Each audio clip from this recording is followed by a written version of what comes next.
आज आपण तांदळाची खीर पाहणार आहोत. वा काय बघितलं, सुरेख दिसते, जेवढी दिसायला सुंदर आहे तेवढीच जबरदस्त टेस्टी आपण ही अशी तांदळाची खीर बनवणार आहोत.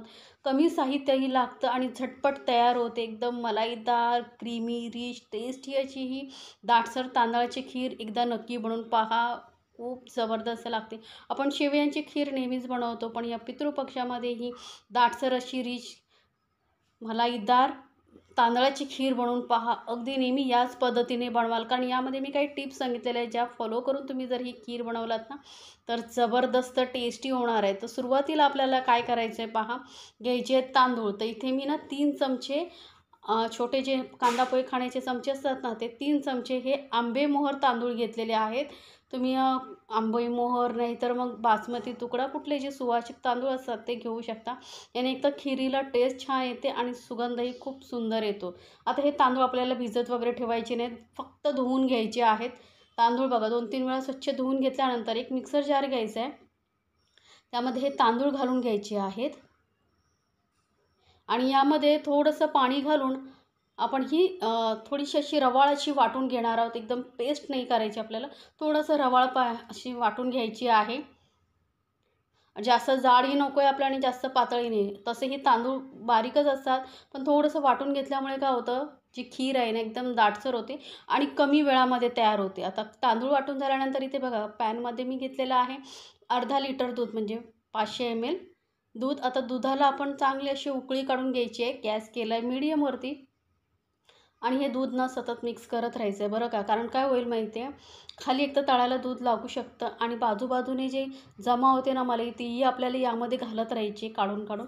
म्हणजे काय होतं, आपली जी खीर आहे ना मस्त अशी मलाईदार होते, जबरदस्त टेस्टी होते. त्यामुळे आता फक्त गॅस मीडियम करून मी याला उकळी काढून घेते. त्यानंतर मी यामध्ये ना उकळी येईपर्यंत घालते केशर. थोडीशी केसर घातल्यामुळे काय होतं, खिरीला सुगंध तर सुंदर येतो, टेस्टी येते आणि ना कलरही मस्त हलकासा असा पिवळसर येतो ना, जो छान दिसतो. तुम्हाला आवडत असेल तर घाला, नाही घातला तरी चालेल. याऐवजी तुम्ही वेलची पावडर घालू, फक्त वेलची पावडरही घालून बनवू शकता. तर आता बघा दूध घालून दुधाला थोडंसं हलकासं गरम झाल्यानंतर यामध्ये मी घालते काही ड्रायफ्रूट्स. तुम्ही जे आवडतात तुम्हाला ते घालू शकता. थोडंसं आपण या दुधाबरोबरच हे ड्रायफ्रूट्सही शिजवून घेणार आहोत. तर बघू शकता आता हलकी हलकी उकळी यायला सुरुवात झालेली आहे. तर आता गॅस मी केला आहे कमी, कारण पटकन दूध वरती येऊ शकतं ना. आणि यामध्ये आता घालूया आपण हे तांदूळ जे वाटून ठेवले होते. तर सर्व तांदूळ आपण घालून घ्यायचे आहेत आणि पटकन मिक्स करायचं आहे, कारण तांदूळ ही खाली पटापट मिक्स केले ना की एक समान शिजतात, नाही तर ते खाली लागू शकतात. त्यामुळे सतत आपल्याला हे मध्ये मध्ये मिक्स करत राहायचं आहे, लक्षात ठेवा. आणि गॅस फक्त लोपेक्षा थोडासा जास्त ठेवायचा. म्हणजे काय होतं, तांदूळ जे आहेत व्यवस्थित शिजले जातात. जर गॅस फास्ट ठेवला तर एक तर दूध बाहेर येऊ शकतं आणि दुसरं तांदूळ कच्चा राहू शकतो. त्यामुळे आपण वाटूनही घेतलेलं आहे, त्यामुळे लवकरही शिजतो. फक्त हे तुम्हाला मध्ये मध्ये मिक्स करत राहायचं. आणि बघा बाजूने जी मलाई जमा होते ना, ती फक्त यामध्ये मिक्स करत राहायची, लक्षात ठेवा. यामुळेच खीर जी आहे दाटसर क्रीमी अशी मलाईदार होते. तर आणि यामध्ये आता घालूया आपण साखर. तर साखर मी इथे अर्धा कप छोटा घेतलेला आहे. चमच्याने मोजलात ना तर 4 ते 5 चमचे साखर इथे आहे. जो आपण तांदूळ घेतला त्याच कपाने चमच्याने 4 ते 5 चमचे तांदूळ घालायचे. आता तुम्हाला किती गोड हवं आहे त्यानुसार तुम्ही साखरेचं प्रमाण जे आहे कमी जास्त करू शकता. ते बघा मस्त उकळी येत चाललेली आहे आणि खीर पहिल्यापेक्षा दाटसर होत चाललेली आहे. कारण जसं जसं तांदूळ शिजत जाईल तसं तसं हे जे आहे खीर दाटसर होत जाईल. आणि 2 ते 3 चमचे तांदूळ बस होतात. जास्त तांदूळ घेतलात ना तर एकदम घट्ट खीर होईल आणि जी खाण्याला मजा नाही येणार. कारण थोडंसं हलकीशी पातळ खीर असेल ना, म्हणजे एकदम ही पातळ नाही, दाटसर अशीच, पण त्यात एकदम घट्ट गोळ्यासारखी होईल. त्यामुळे 3 चमचे अर्धा लिटर दुधाला बस होतात. तर बघा मस्त उकळी आलेली आहे, तांदूळही छान शिजलेला आहे. फक्त मध्ये मध्ये आपण हे मिक्स करत राहायचं. आता मग यामध्ये मी घालते वेलची पावडर. केशरी घातलेलं आहे, पण थोडंसं वेलची पावडर घातली ना की सुगंध खूप सुंदर येतो. मिक्स करून घ्यायची आहे आणि सांगते त्याप्रमाणे दाटसर अशी मलाईदार आपली जी आहे खीर तयार होते. पण आपल्या खिरीला ना एक असं रिच टेस्ट, असं क्रीमीनेसपणा येण्यासाठी यामध्ये मी ना घालणार आहे दुधाची पावडर, मिल्क पावडर, हे असे 10 रुपयाला जे छोटे पॅकेट येतात ना रेडीमेड, ते कुठल्याही दुकानात तुम्हाला सहज मिळतील.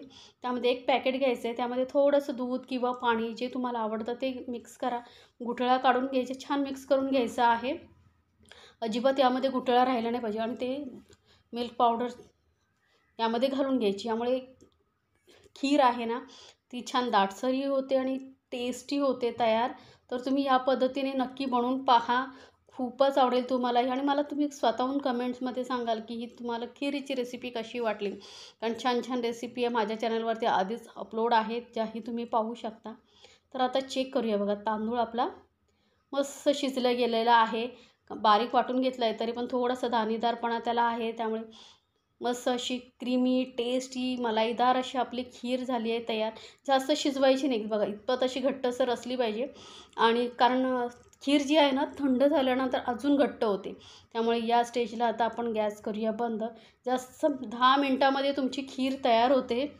तरी बघा, खीर मी काढून घेतलेली आहे. वरून थोडेसे ना ड्रायफ्रूट्स तुपामध्ये भाजून घेतलेले आहेत.